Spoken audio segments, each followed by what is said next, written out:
Pertanyaan berikutnya datang dari Mas Helmi asal Ciamis yang menanyakan, bagaimana solusi untuk lansia yang sering beser tanpa disengaja ketika sholat?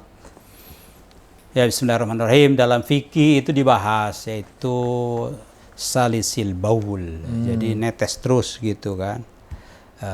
Jelas itu penyakit ya. Penyakitnya apa? Apakah gula atau apa begitu ya.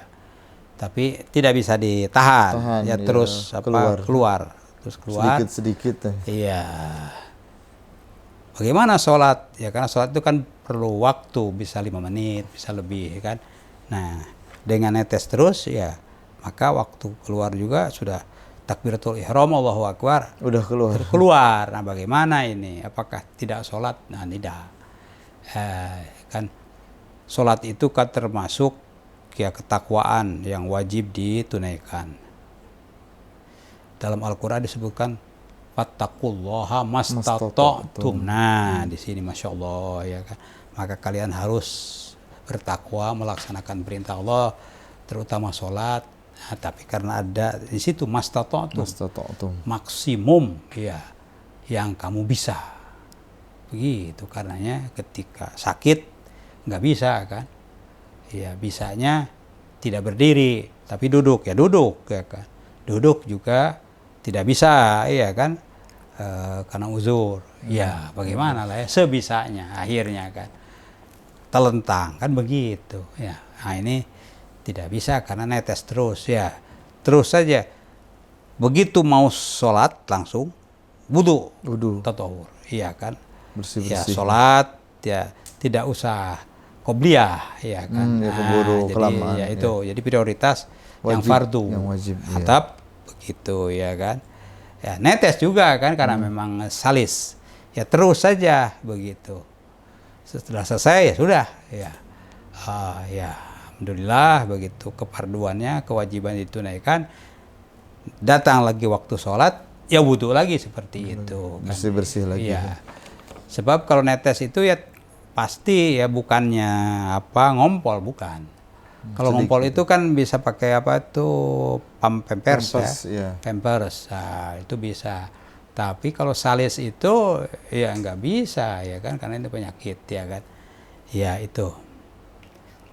Wallahu alam. Jadi tunaikan segera wudu, langsung tunaikan sholat fardunya ya, tentu standar saja, itminan dan lain-lain, jumlah rakaatnya dan arkannya juga tunaikan. Selesai ya, assalamualaikum ya. Kalau mau sholat sunat, nah ini ikhtilaf ulama ya kan, ada yang hati-hati ya, pokoknya satu sholat selesai dah itu kan. Sholat yang lain sholat sunat ba'diyah berarti ya wudu lagi kan. Sholat sunat juga harus pakai wudu, bukannya tidak pakai wudu, apalagi nanti sholat asar. Ya, jadi wudunya untuk sekali sholat. Sholat fardu itu qaul yang rajih ya kan. Fardu atau sunat harus mutawaddi ya kan. Walaupun ada yang ya agak tasahul, ya udah kan satu paket gitu kan. Fardu dan sunat ya udah seperti halnya tayamum. Tayamum itu kan bisa untuk ya apa namanya raf'ul hadas ya kan. Bahkan hadasil akbar dan hadasil asghar kan sekaligus. Ada yang mengkiaskan begitu. Wallahu alam ya. Mana yang lebih apa namanya hati-hati itu adalah lebih bagus. Wallahu alam. Baik, terima kasih atas penjelasannya. Pertanyaan berikutnya datang dari Yuda asal Ciamis yang menanyakan terkait hukum bersalaman ya. Bolehkah bersalaman dengan lansia yang bukan mahram? Ya. Babnya kan bukan mahramnya. Bukan lansianya ya kan. Yang sebelum lansia apalagi tentu saja. Karena bersalaman ini yaitu tadi da'atil fitnah ya, ada apa namanya ketergodaan ya fitnah ya kan. Bagaimana kalau lansia? Kan udah lansia ya. Nah, kembali relatif itu kan bisa saja kan. Lansia itu juga ada godaan ya kan, atau apa fitnah disebutnya ya kan, bisa saja. Karena yang fitnah itu bukan hanya salamannya kan, suaranya ya, wajahnya kan, kedekatannya. Nah, itu kan Ya pastilah kalau musafahah pasti dekat, ya kan? Ya pasti ngomong, pasti bertatap kan begitu. Nah ini semua makanya kalau berpotensinya kuat ada ketergodaan, iya tentu tidak dibolehkan, ya kan? Tuh lansia juga demikian, ya kan? Apalagi ya kalau mahram selesai lah kan. Dengan apa ade, dengan mertua, dengan ya itu. Ini kan yang tidak mahram, artinya haram dinikahi ya, dengan keharaman yang tidak terbatas, muabbadah, ya kan. Itu Allah alam. Baik, terima kasih atas penjelasannya.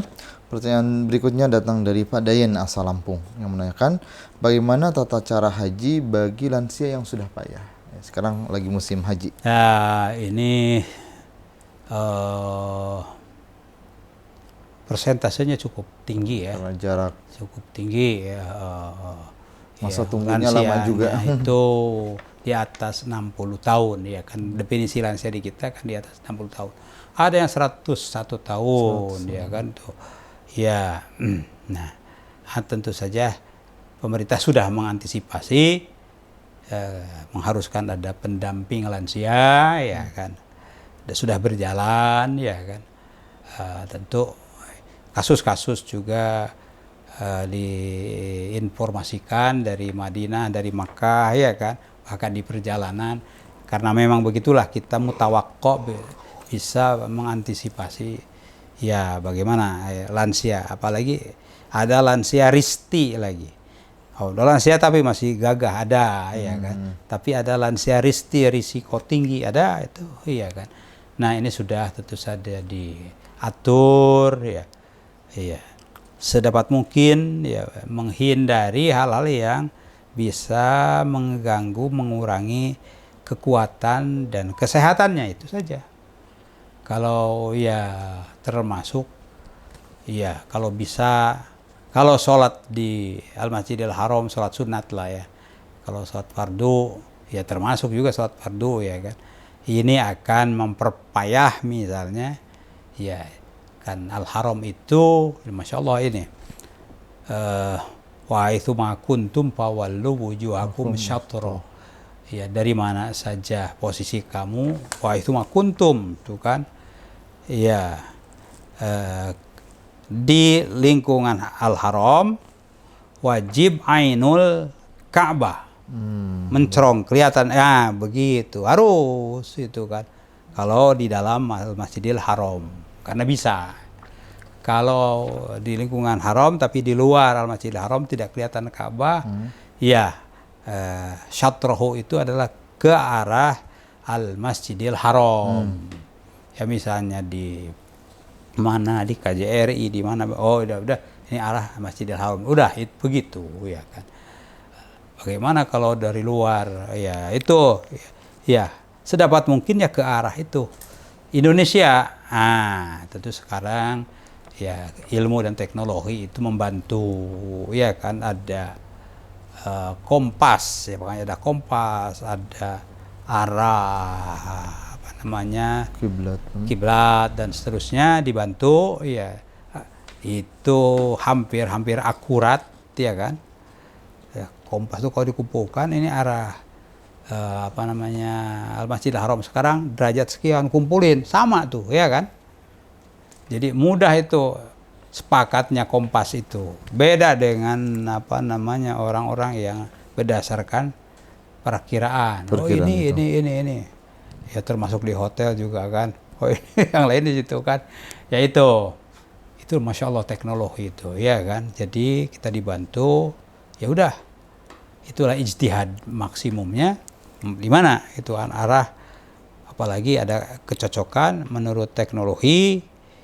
Kini ya menurut masyarakat di situ, oh iya di situ, tanya kepada apa resepsionis dan lainnya, oh ya udah di situ ya kan. Kita nggak usah ngarang, ya menurut saya oh ya enggak ngarang enggak itu kan. Jadi disitulah mana yang bisa dipastikan atau hampir pasti atau diduga kuat, itulah yang dipilih. Itu dari sisi memilih arah kiblat. Kemudian apa lagi tuh? Ya udah cukup. Itu aja ya. Jadi berijtihad. Jadi orang yang mau sholat itu harus berijtihad. Ijtihadnya bukan masalah hukum, tapi memilih arah kiblat. Begitu. Allah. Baik, terima kasih atas pencerahannya. Pertanyaan berikutnya dari Kang Tio asal Kuningan yang menanyakan, apakah kita boleh mendahulukan kepentingan orang tua kita yang sudah lansia daripada mementingkan istri kita? Ya, tadi dibandingkan dengan anak ya? Dengan apa tuh? Ya, anak. Tadi dengan belajar perbandingannya. Dengan belajar. Terus sekarang biasanya dengan istri. Jadi kasus juga biasanya ini. Kalau belajar itu tidak ada imbalannya ya kan. Tapi kalau dengan istri itu ada imbalannya. Walahunna mithlul ladzi alaihinna bil ma'ruf. Nah ini istri punya hak untuk dilayani, dibakti, dihormati, ya proporsional, seimbang dengan alaihinna, kewajibannya ditunaikan enggak gitu. Nah itu ya kan, beda dengan ke orang tua, enggak ada itu imbalan karena sudah orang tua itu ya kan. Sudah di awal. Iya, tahu ya orang tua itu memang perintah Allah, ya, ada imbalan dari orang tua atau tidak ya tunaikan kan begitu. Nah, oleh karenanya pastilah dibandingkan dengan ke istri tidak imbang. Ya haruslah orang tua. The first. Harusnya begitu. Istri juga harus udah mengerti. Ya harus mengerti. Kalau tidak mengerti berarti istrinya perlu dievaluasi kan. Ya. Iya harus ngerti. Ya termasuk ke orang tuanya kan begitu. Begitu. Jadi kita harus menimbang itu yang tepat begitu. Pertama itu berdasarkan hukum yang sudah ditegaskan. Yang kedua berdasarkan keperluan darurat atau keperluan hajiat ya kan. Ya apalagi lansia itu udah pasti darurat itu ya kan. Wallahu alam. Baik, terima kasih atas penjelasannya. Dan selanjutnya pertanyaan dari Mas Ilham asal Kuningan ya. Terkait bagaimana seharusnya lansia diperlakukan dalam Islam. Ya. Pertama para anak-anak tuh dan keluarga ya harus mengantisipasi. Ya, ini orang tua ini ya sekarang bapak ibu itu berapa nih umurnya? Misalnya 50 atau 40. Ya itu akan lansia karena itu adalah sunatullah perjalanan waktu. Nah, berarti kan harus mengantisipasi. Ya jangan salah. Sekarang masih kuat, masih bisa orang tuanya diminta bantuan, bahkan mungkin masih mandiri ya kan. Ya jangan sampai ya terus begitu, nanti ketika orang tua itu mulai jompo tidak mampu, jangan manja ya. Enggak, antisipasi itu justru ini peluang, iya kan. Begitu orang tua mulai lemah itu peluang. Nah, itu kan ya bukannya salah. Ya, makanya kita harus tahu ya kan, pertama sunatullahnya begitu, dan ketika itu lansia itu adalah bukan musibah tapi hadiah. Jadi lansia itu hadiah bagi anak, bukan musibah. Nah, jadi terus apa? Sudah terjawab? Iya. Karena hadiah harus senang lah, orang akan mendapat hadiah dari Allah, ya kan, kesempatan. Senang. Nah, begitu tiba, jelas ayatnya itu imma yablughanna indakal kibara ahaduhuma aw kilahuma. Nah, larangan ya bertutur kata yang ya tidak baik. Uffin. Hei, gini gitu bapak mah. Nggak boleh itu apa itu ya. Uffin itu kayak begitu.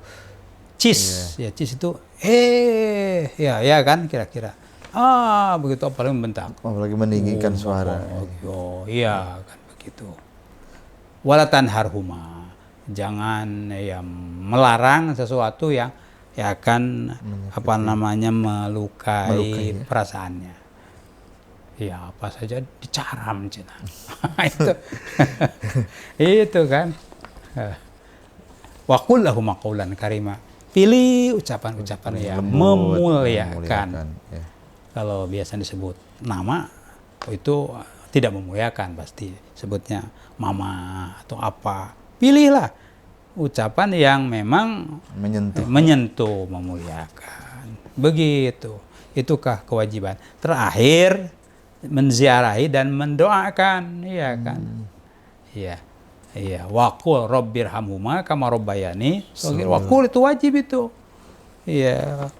Iya. Rahmatilah keduanya sebagaimana keduanya mendidik kami waktu kecil. Kalau masih ada, ya bukan hanya mendoakan, menziarahi. Merawat. Iya, merawat, menziarahi, mendoakan. Sudah tidak ada, mendoakan. Begitu. Kalau ada rezeki, sedekah atas nama orang tua. Begitu. Itulah kewajiban-kewajiban kita ke orang tua. Wallah. Baik, terima kasih atas pencerahannya. Pemirsa yang berbahagia, alhamdulillah pertanyaan-pertanyaan yang masuk ke Majelis Yas'alunaka telah dijawab. Ya. Untuk itu, untuk mengakhiri acara kita akhiri dengan doa.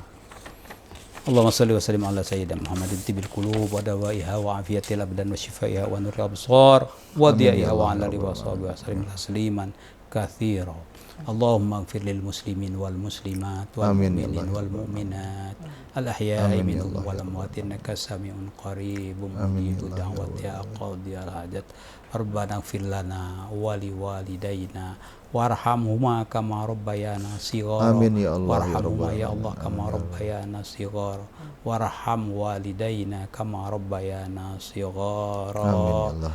Rabbana ighfir lana wa li ikhwanina alladhina sabaquna bil iman wa la taj'al fi qulubina ghillan lil ladzina amanu rabbana innaka ra'ufur rahim. Amin ya Allah. Rabbana hab lana min azwajina wa dhurriyyatina qurrata a'yun waj'alna lil muttaqina imama. Amin. Rabbana ighfir lana dzunubana wa israfana fi amrina wa tsabbit aqdamana wa sunal qaumil kafirin. Amin ya Allah. Rabbana taqabbal minna innaka antas samiul alim wa tub alaina innaka antat tawwabur rahim.